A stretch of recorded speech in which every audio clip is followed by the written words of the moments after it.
City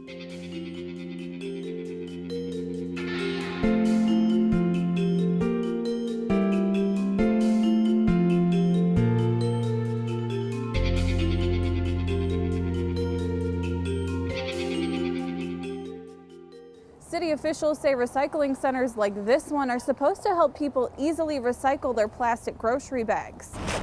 But too many of them are still ending up in the trash. The goal behind the gentleman's campaign is to raise awareness, and they're using these t-shirts to help spark a conversation around domestic violence. And to get ready for the 2 shows, the rodeo is bringing in more than 50 animals, just like Mo here. And they also dumped more than 3 million pounds of dirt inside the U.S. Cellular Center. The fastest way for a fire hydrant to freeze is if this cap isn't screwed on correctly. That means any remaining water in the shaft will turn to ice and freeze up the water main the next time a fire crew tries to use it. More than 100 students have taken a pledge here today to be aware of sexual assault and to step in if they see it happening. Dale Denning and his family were just trying to get home to Kansas yesterday. But once the snowstorm started, they didn't make it very far out of Cedar Rapids. Car in front of us spun out basically, and my son couldn't stop in time. The only thing he can do to be safe was to come into the ditch. And this is not an uncommon sight. We saw more than 24 cars in the ditch between Iowa City and Cedar Rapids on 380 alone. Tow companies say they're gearing up for a lot of phone calls in the next several days. Oh yes, real busy. So we'll be up and down 380 or wherever people cars at. We'll be there to get them out. 76 to that 5107. Johnny Ball says he's been responding to calls for service since early this morning. That's when Lynn County lifted its tow ban on county roads. But a ban on state roads like Interstate 380 kept dozens of cars in drifts and ditches until about 2 o'clock. The Iowa DOT says holding out for clear conditions is necessary, especially in high traffic areas. That involves traffic obviously moving over from lane to lane, so we want to make sure the roadway is safe for that kind of movement. But Ball says teams with trucks are ready to deploy on any roads now that all bans have been lifted. You know, we work hard. This is what we do. Love the snow. If your car's stuck, he recommends calling a tow service to get your name on a list for help. In Lynn County, Sarah McCarthy, KCRG TV9 News. There's 4 on that pole and 2 here. No, that's good enough. Just leave them. Jim Caswell is clipping these new flags onto fresh white ropes. It's a task he's done twice a year for nearly a decade. But he credits this particular job to vandals. I couldn't really believe it. It was such a blow to think somebody would do what they did. This was the scene courthouse workers found early Tuesday morning. I immediately came in town and I couldn't believe my eyes. 10 flags were cut down and knifed to shreds or stolen. One pole was pushed over, broken, and strewn across the lawn.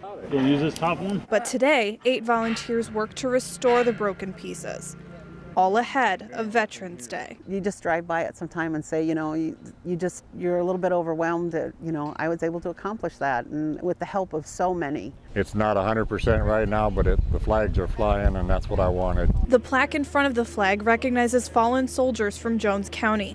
Volunteers say thankfully those names weren't defaced, but the rest of the repair will come at a cost. It's going to be in the range of $2,000. Monetary donations have already flooded in to cover that dollar amount, both from individuals and veterans groups. It's just treasured through our community, and I think, you know, throughout anyone who sees it. Volunteers will install brand new poles in the spring. In Anamosa, Sarah McCarthy, KCRG TV9 News. Okay. Skip Neal, Paul Gallardo, Aaron Robertson, Bob Olson, Rusty Russell. More than 50 volunteers took shifts at this podium on the steps of the old Capitol in Iowa City. They read these, thousands of names from dawn until dusk. They're all names of Americans who have lost their lives to AIDS. David McIntosh, Clayton Beckwith, Eric Garbett, Reggie Garcia. If you read in the paper, oh, John Doe died of AIDS, well, what does that mean to you? But when you actually hear somebody reading that name out loud, to me, that's such a much more significant thing. Will Parker. Jennifer Montgomery is one of the volunteers calling out the list of names. She worked in healthcare after high school. She's here to remember one of her very first patients, a man who died from the disease when the AIDS epidemic first started. It was so scary to think about that, and you see all these meds he had to take, and he was like a skeleton. The name reading is a part of I See Red Week, a week-long campaign to raise awareness around AIDS. It's still something that affects people every day, and lots of progress has been made, but there's still room for improvement. Learn about the epidemic itself, learn how it's affecting Iowans, and learn how education and awareness efforts can be brought home and also abroad. David Brown. Montgomery says she hopes her time at the podium will send a message to those walking by. It affects so many people that we may not even hear about, we may not even know about, because there's such a stigmatism with it still. And I want to be a part of stopping that stigmatism. In Iowa City, Sarah McCarthy, KCRG TV9 News.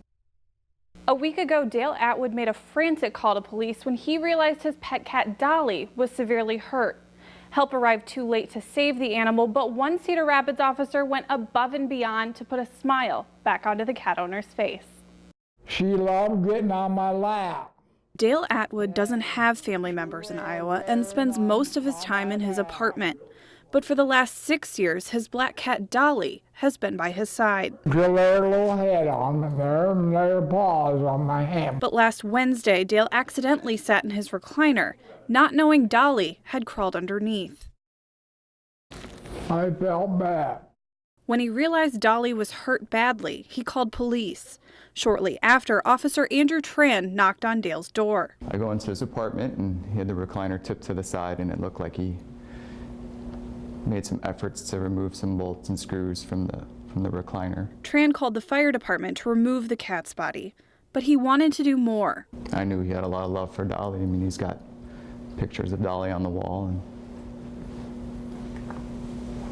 I realized that this is family to him. He called me one day and told me he was going to get a kitty for me. And I said, I'd like to have a black one, like Dolly. After a week of making calls and visiting the animal shelter, Tran was back at Dale's door, this time with this little guy. This kitty, it really took over. Dale named her Frosty the Snowman, and so she settled right in. You name the toys on the floor. And his new friend, Officer Tran, plans to stop in and check on both Dale and Frosty soon. In Cedar Rapids, Sarah McCarthy, KCRG TV9 News. Contractors Dave Vanis and Wes Howard have built most of the homes in the Red Rock Additions development, including this one at 6425 Deerstone Drive Southwest. And when the homes here started selling, they wanted to use this house behind me to share their success with the community. We're always thinking about a way to do more, so this was our idea to do more. We had this lot available and we said, geez, now's the time to do that. And they're going to pour the front stoop here. Once this home sells, the two are giving away every penny of profit. It's going to a new Ronald McDonald family room at St. Luke's in Cedar Rapids that's set to open in January. And the foundation under their idea to donate? An 8th grader named Jack. Well, it all started with the I Know Jack fundraisers. Wes and I have always gone to that, and a couple of years ago when we started this edition, we started talking about it'd be neat to do something like this. Yeah. Jack and his parents from Cedar Rapids stayed at the Ronald McDonald House at Mayo Clinic in Rochester after Jack was diagnosed with brain cancer in 2004. Now they're happy the organization will be helping other families closer to home. See how they're polishing that up right there, Jack? Vanis and Howard are calling this the house that Jack built. The nuts and bolts will all be in place in about 2 months. They're listing it for $225,000. But Jack's mom says this half-finished home is already priceless. For them to come to us with this amazing, amazing donation, I can't say enough of how overwhelming it is. The builders say thousands of dollars of labor and materials have been donated by subcontractors, and the project wouldn't be possible without that community of support.